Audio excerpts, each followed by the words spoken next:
இது ஒரு பக்கம் இருந்தால் ஆண்டர்பனர் ஒரு பக்கம். கிளைண்ட்டுக்கிட்ட ஒரு விஷயம் பேசுகிறீங்க, ஆண்டர்பனர்ஷிப் படிக்கிறீங்க, ஓகேங்களா, 30 நாள் படிச்சிட்டிங்க.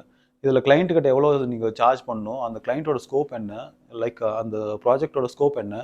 இப்போ எஸ்இஓ ப்ராஜெக்டாக எடுக்கிறே வச்சுக்கோங்களேன், அந்த கால் நீங்கள் ப்ரைஸ் பண்ணணும் இல்லையா. அந்த கீவோர்டோட டென்சிட்டி என்ன, கீவோர்டோட டிஃபிகல்ட்டி என்னன்னு தெரியாமல் ஒரு காஸ்ட்டை கோட் பண்ண முடியுமா? இல்லை உங்ககிட்ட யார் இருக்காங்க அதை பெர்ஃபார்ம் பண்ண, இல்லை அவங்களோட குவாலிட்டி என்ன தெரியும் உங்களுக்கு இல்லையா. ஆண்டர்பிரினர்ஷிப் நீங்கள் மட்டும் தான் படிச்சிருப்பீங்க. நீங்கள் ஆண்டர்ஷிப்னு என்ன, நீங்கள் ஒர்க் பண்ண போகிறது கிடையாது, ஓகேவா. உங்களுக்கு கீழே ஒரு 4 பேர் இருப்பான், அவனை ஒர்க் பண்ண வைக்கிறது தான் உங்களோட ஒர்க். நீங்கள் ஆண்டர்பிரினராக இருந்து நீங்களே ஒர்க் பண்ணுறீங்கன்னா நீங்கள் ஃப்ரீலான்சர், ஆண்டர்பிரினர் கிடையாது. பெரிய டிஃப்ரென்ஸ் இருக்குது ஆண்டர்பிரினருக்கும் ஃப்ரீலான்சருக்கும், ஓகேவா. நம்மளால இப்போ என்னோட லிங்க்டின் ப்ரொஃபைல்லே வந்து ஆண்டர்பிரினர் போட்டுருப்பாங்க, ஏதாவது ஜாப் இருக்கான்னு கேட்டுக்கிறானுங்க. ரொம்ப ரொம்ப அன்மெச்சூரான பீப்புள்ஸ் வந்து நிறைய இருக்காங்க. அவங்கள எப்படி ஏமாற்றணும் அப்படின்றதுல ரொம்ப கிளவரான ஒரு ஐடியாவை மேக் பண்ணிட்டு இருக்காங்க இப்போ இருக்கிற இன்ஃப்ளூயன்சஸ். ஸோ நீங்கள் உங்கள் சர்க்கிளில் இருக்கிறவங்களுக்கு ஏதாச்சும் கைட் பண்ணணும்னு நினச்சிங்க அப்படின்னா இப்படியெல்லாம் போய் அப்போ விழுந்துடாதீங்க. தயவு செஞ்சு உட்காந்து வீட்டிலே படிங்கன்னு சொல்லுங்கள். நீங்கள் ரொம்ப கிளியராக தெரிஞ்சுக்க வேண்டியது ஒன்று தான், ஓகேங்களா. ஒரு கிளைண்ட் உங்களை அவங்களும் அப்ரோச் பண்ணாங்க அப்படின்னா you are in a good position, ஓகேங்களா. ஏன்னா கிளைண்ட்டுக்கு உங்களை நம்பி வராங்க. பட் நீங்கள் எந்த ஒரு டிஜிட்டல் ப்ரெசன்ஸுமே இல்லாமல், நீங்கள் யாருன்னே தெரியாமல் நேற்று ஒரு ப்ரொஃபைலை ஓப்பன் பண்ணிவிட்டு நான் இது பண்ணுறேன் அது பண்ணுறேன் அப்படின்னு சொல்லிட்டு ஒரு 10 போஸ்டரை போட்டுட்டு அதை நீங்கள் ப்ரொமோட் பண்ணிங்க அப்படின்னா அவங்களை நம்பவே மாட்டானுங்க, ஓகேவா.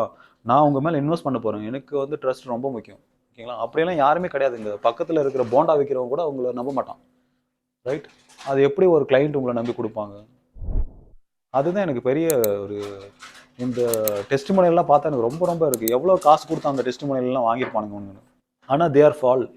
நிறைய பேர், ஆயிரக்கணக்கான பேர் ஃபால் ஆகி தான் இருக்கானுங்க. நல்லா ஏமாந்து லாஸ்ட்டு நம்ம கிட்ட தான் ஜாபுக்கு அப்ளை பண்ணுறாங்க. ஈவன் நீங்கள் பிராண்டடாக முன்னாடி சொன்னீங்க பார்த்தீங்களா, அவங்களே ஒரு 7-8 ப்ரொஃபைல் எங்கிட்ட இருக்குது, ஆண்டர்பிரினர்ஷிப் படித்தவனுங்க 4 பேர். அவங்களுக்கு ஆனால் கரெக்டாக தான் ட்ரைன் பண்ணியிருப்பாங்க. நான் அவங்களுக்கு குறை சொல்லலை ட்ரைனிங் இன்ஸ்டியூட்டை. பட் இவனுங்க என்ன தெரியுங்களா, இவங்களுக்கு கரெக்டாக லேர்ன் பண்ணியிருக்க மாட்டானுங்க. ட்ரைனிங் இன்ஸ்டியூட்டில் என்ன சொல்லி தந்திருப்பானுங்க, ஆண்டர்பிரினர்ஷிப்னா இதுதான், இதுக்கு உங்களுக்கு கீழே ஒரு 4 பேர் இருக்கணும், அவங்கள வச்சு நீங்கள் வேலை வாங்கணும், அவங்கள எப்படி வேலை வாங்குறது, அந்த நாலேஜ் எப்படி உங்களுக்கு கெயின் பண்ணுறதுன்னு தான் சொல்லியிருப்பாங்களே தவிர நீங்கள் போய் எப்படி வேலை செய்யறது சொல்லியிருக்க மாட்டாங்க. அப்படி இல்லை நீங்கள் தான் வேலை செய்யணும்னு சொல்லியிருந்தாங்கன்னா அந்த ட்ரைனிங் இன்ஸ்டியூட்டே தப்பு. இன்னொருத்தர் 2-3 பேர் இருக்காங்க, அவங்களாம் ஃப்ரீலான்சிங் தான் சொல்லி தராங்க, அது பர்ஃபெக்ட்.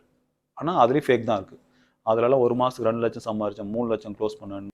அப்படியே அது 100% ஃபேக்குன்னு கம்ப்ளீட்டாக சொல்லிட முடியாது. நான் முன்னாடி சொன்ன மாதிரி அது மொதல் மாதம் கரெக்டாக தான் இருக்கும்.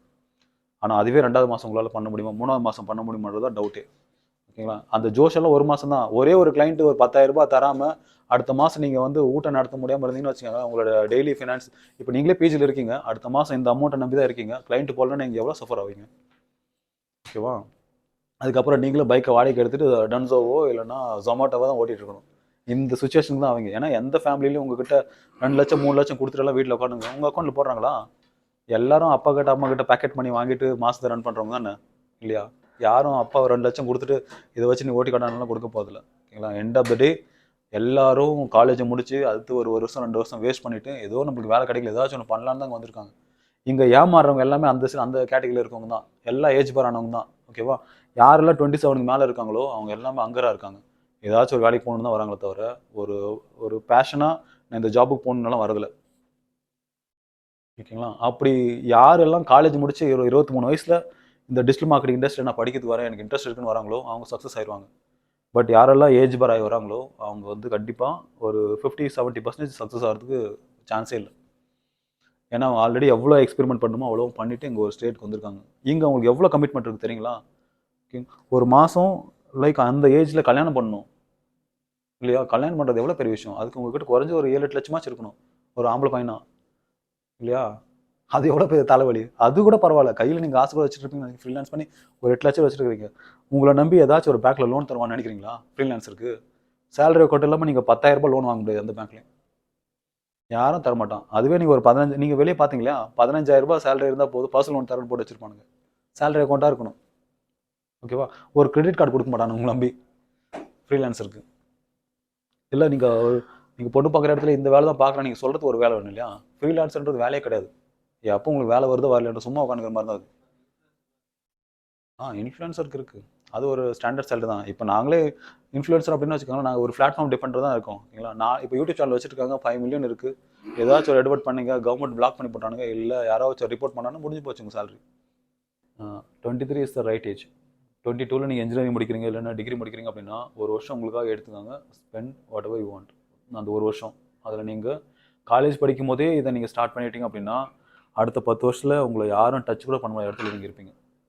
ஓகேங்களா? காலேஜ் படிக்கும் போதே நான் டிஜிட்டல் மார்க்கெட்டர் ஆகணும், இல்லை ஏதாச்சும் ஒரு ப்ரொஃபஷனில் போகணும், டெவலப்பர் ஆகணும், இல்லை யூஐஎக்ஸில் போகணும், இல்லை டேட்டா இன்ஜினியர் ஆகணும், டேட்டா சயின்ஸ்ட் ஆகணும், ஏதோ ஒன்று சூஸ் பண்ணியிருக்கணும்.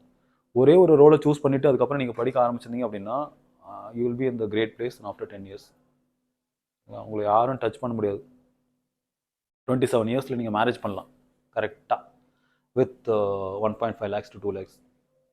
5 வருஷம் கரெக்டாக போதும் ஒரு 1 lakh ரீச் பண்ண. நீங்கள் எக்ஸிக்யூட்டிவ் லெவலில் நீங்கள் ஸ்டார்ட் பண்ணாலும் அதிகபட்சம்.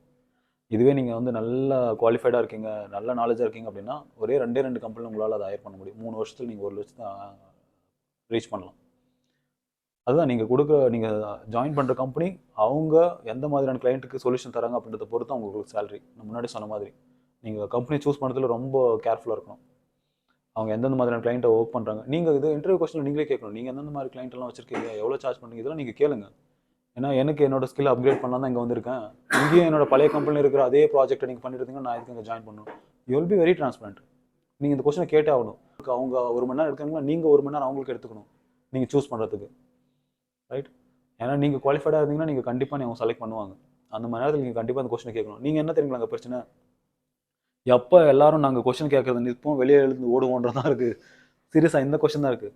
நாங்கள் 1000 பேரை இன்டர்வியூ பண்ணுறோம் அப்படின்னா அதில் 2-3 பேர் தான் எங்ககிட்ட ஒரு 4-5 கொஸ்டின் ஆச்சு கேட்குறோம். ஓகே, அப்படி கேட்குறவொன்னே நாங்கள் மிஸ்ஸே பண்ணுறதில்ல, டெஃபினட்டாக ஹையர் பண்ணுவோம். ஓகேங்களா? ஸோ அதனால் ஹெச்ஆர் கொஸ்டின் முடிஞ்ச அப்புறம் 2வது ரவுண்டு 3வது ரவுண்டில் நீங்கள் ஓட பார்க்காதீங்க. Let's understand deeply what business they are doing. ஓகேங்களா? ஸோ அவங்க என்ன பிஸ்னஸ் செய்கிறாங்க, அதுக்கு எவ்வளோ நீங்கள் வந்து கோட் பண்ணுறீங்க. ஓகேங்களா? ஏன்னா அது பேஸ், ஏன்னா உங்கள் ரிலேட்டடாக தான் அவங்க ப்ராஜெக்ட் எடுத்திருப்பாங்க நீங்கள் போகிற கம்பெனியில். ஓகேங்களா? உங்கள் ப்ராஜெக்ட்கான காஸ்ட் என்னன்னு தெரியாமல் நீங்கள் எப்படி ஒர்க் பண்ண முடியும்? சொல்யூஷன்ஸ் எவ்வளோ தரோன்னு சொல்லிட்டு. ஓகேங்களா?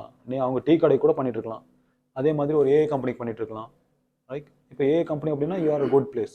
டீ கடையாக இருந்தால் நீங்கள் வந்து டீ கடையில் 10,000 தான் மாதம் மார்க்கெட்டிங் பட்ஜெட்டே இருக்கும். உங்கள்கிட்ட ஒரு 10 கிளைண்ட்டை கொடுத்து ஹேண்டில் பண்ண வைப்பாங்க. இப்போ நீங்கள் உங்களால் 10 கிளைண்ட் ஹேண்டில் பண்ணால் தான் அங்கே பேஸ் ஃபேரே அவங்களால ஷேர் பண்ண முடியும். ஓகேங்களா? உங்களோட சேலரி 1 லட்சம் அப்படின்னா 10 கிளைண்ட் நீங்கள் ஹேண்டில் பண்ணணும். இப்போ கம்பெனியோட ப்ராஃபிட்டுக்கு திரும்ப 10 கிளைண்ட் ஹேண்டில் பண்ணணும். கம்பெனியோட எக்ஸ்பென்சஸ்க்கு திரும்ப ஒரு 10 கிளைண்ட் நீங்கள் பண்ணணும். மொத்தம் 30 கிளைண்ட் நீங்கள் ஹேண்டில் பண்ணால் தான் உங்களுக்கு 1 லட்சம் கம்பெனியை பே பண்ண முடியும். உங்களால் 30 பேருக்கு ஒரு நாளைக்கு உட்காந்து ஒர்க் பண்ண முடியுமா? எவ்வளோ டிப்ரெஷன் போவீங்க நீங்கள்?